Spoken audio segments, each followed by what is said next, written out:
I was going through a depression when I was 16 years old. I was caught up in my own world.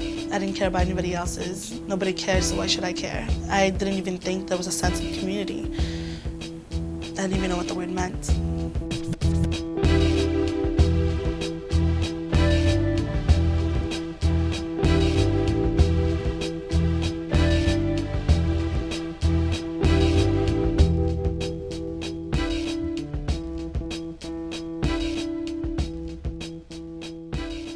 Okay, so tell me a little about yourself and a little bit about your circumstances and your family. Well, my name is Maria Paula G. Helio. I'm from the Philippines, and I came to America when I was 9. My family, we're working middle class, and we're still poor. I have 7 brothers and sisters, including myself. I live with my mom, and my parents are divorced. You're going back to work? Yeah, I'm working tonight, 7 to 7. Actually, we wait for 13 years for our visa to come here in America. All I want them to do is go to school, finish school, so they can have a better life.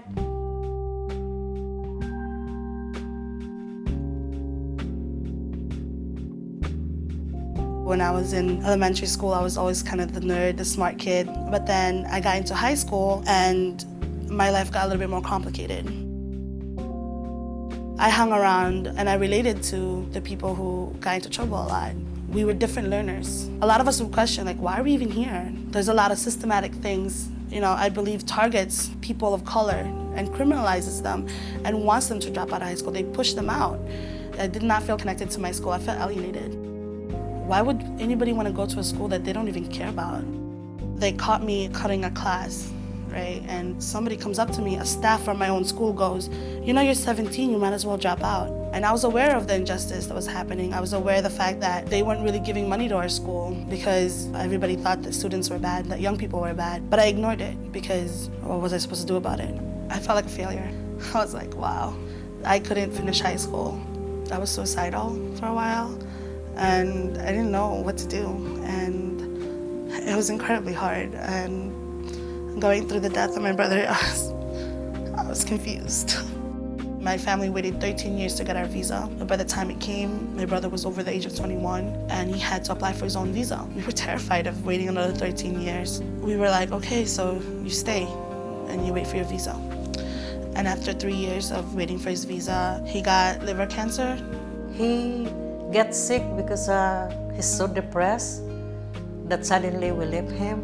All of us, imagine all of us. He died on October 23rd, 2003. His visa came 2 days later. Every time I remember him, it's so hard, life like this. We felt like we sacrificed my bigger brother for the American dream. And that's not a price that should be paid. Like, that's just terrible.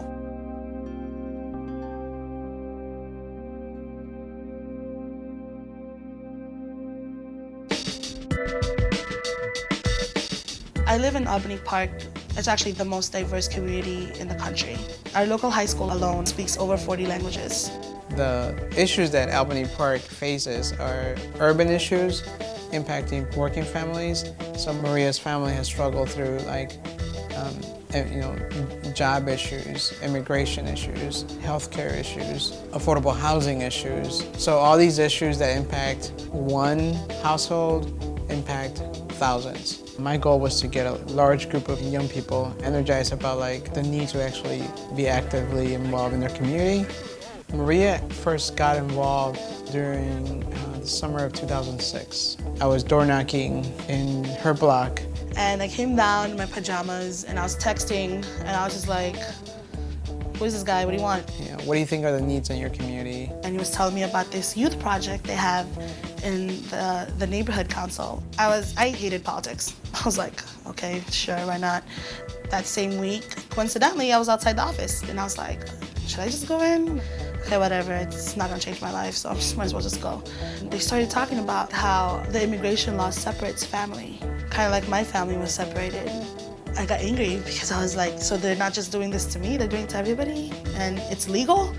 I didn't have to persuade her a lot to say, like, you could make a difference. She immediately wanted to make a difference. And even though she was not old enough to vote, she wanted to be actively involved. And the very first day, she got the most voter registrations. She was a natural talent.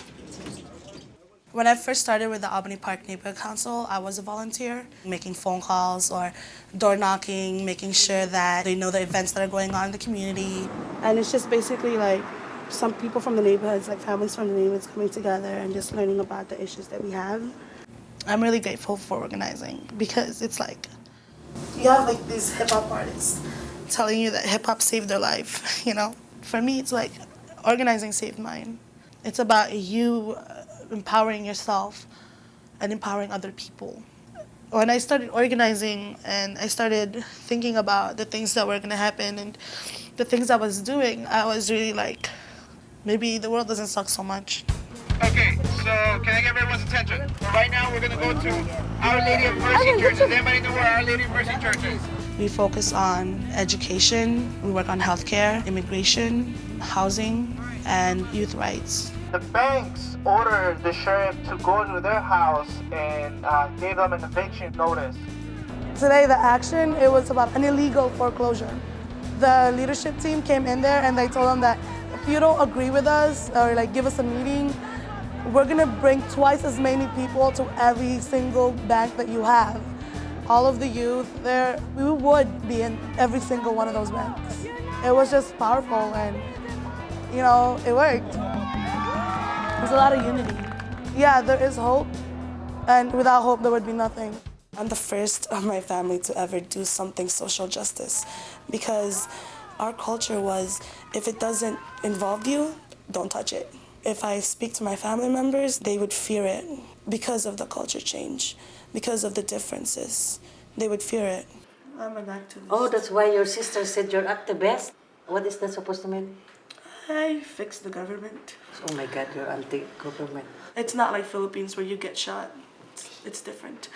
Yeah. Oh, that's true. Sometimes you give spades. Well, in America, we have the freedom of speech. Oh man. I hope we are not in trouble. One of the things that really can bring you down when you're working for change in a community is sometimes you feel alone. It sometimes feels like either people are against you or people don't like you or people just, there's no people.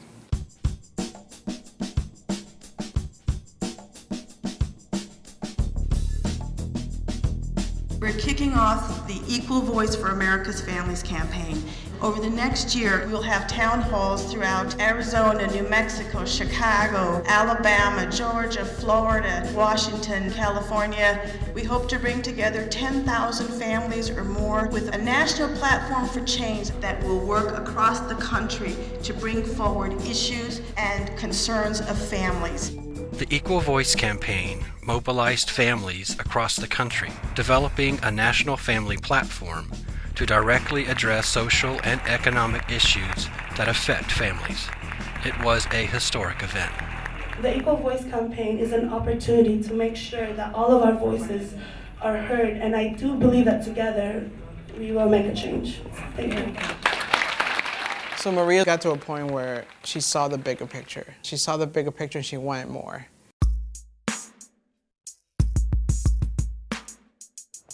These conferences are important because that's when you see the numbers of people who are working on the same thing as you are. We're all ultimately working for equal rights. We represent Albany Park Neighborhood Council. You will discuss and hopefully approve a platform of issues. We hope to compare this platform with the Republican Party's platform and the Democrats. These are issues that families in this country care about. So your voice in this process is crucial. Without it, we don't have a campaign. We got to come together as one. Yes. I was very unaware of America being in a situation New Orleans is in. And our government is hiding behind the word government.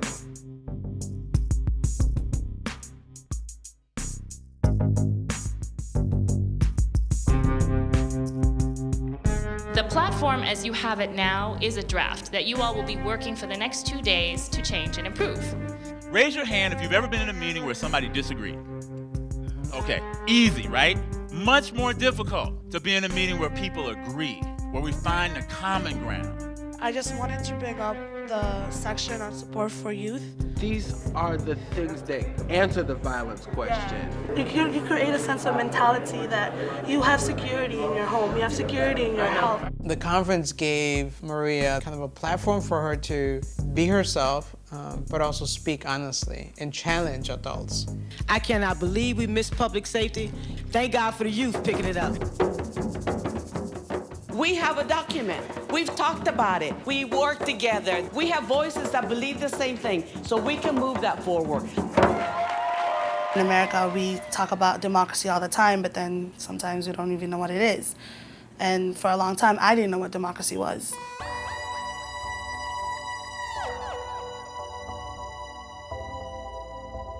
It was so exciting to finally come together and show the whole country the issues that affect so many of us.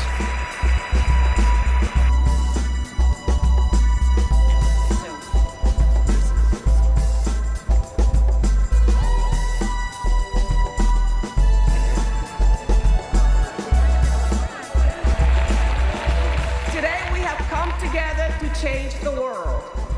Yes, to change the world. And it's going to start here today. This is a flip cam, and so we're asking people to do video logs, get really close. Hi. I mean, not that close. Where are we going? Wait, we gotta introduce why we're doing this. Oh. You're fired. We work with 11 schools from Chicago. Thank you very much. 12 schools now? from Chicago. Yeah. We'll take them all the way back there. So you want more youth voice? Yes. Yeah. Right on. Come on, get up. Unity of people as a group, as a whole, as one, can accomplish amazing things. I encourage you to keep fighting and fight on, because we will not rest until justice and equality exists for every family in America. God bless you. The Equal Voice campaign had a goal of uniting people across races and across income and giving them the resources they need to come together. And I think that they achieved it. I was really excited. I had so many ideas. Seeing everybody working on the same thing does give you the fuel that you need to kind of keep working on the things that you're working on and keep pushing you to strive for the best. And so Maria, after the conference, was asking me, what is going to happen to Equal Voice? I'm like, well, Equal Voice is us. Equal Voice is not the conference. Equal Voice is about today and right now. And so anything that you do right now, it's really that definition of what Equal Voice is. Since the Equal Voice conference, I have seen a lot of change in my community. We have worked on our 5 different issues: housing, healthcare, immigration, education, and youth rights. We passed the Illinois Dream Act this year, giving students who were undocumented a chance for a higher education. We won over $250,000 for our freshman retreats, an event that we do every year where our upperclassmen in high school, they mentor incoming freshmen about the high school life, to encourage them to keep going to high school and to go to college. We passed a national bill that says people who were getting evicted to have 120 days before they can get evicted, before somebody can just go, hey, get out of here. Getting people involved is not just getting people involved to do what, and make sure that the what is something that is going to mean something to people's lives, to young people and to the community. I'm actually one of the youth organizers, staff at the organization. I was meant to be a mentor to somebody, to develop young leaders, and I was really excited for that. One of the young people that I'm mentoring is Alberto Brito. He's super amazing. He goes through a lot. I mean, I remember when I was younger, I just wanted somebody to understand me, or at least try to understand me. What I ultimately want out of it is somebody who's able to make decisions for themselves. You have to think about what you want and what you need and how you could give back. Yeah, it does really inspire me that Maria has done so much for us, and I want to be like her and do that much of work in our community.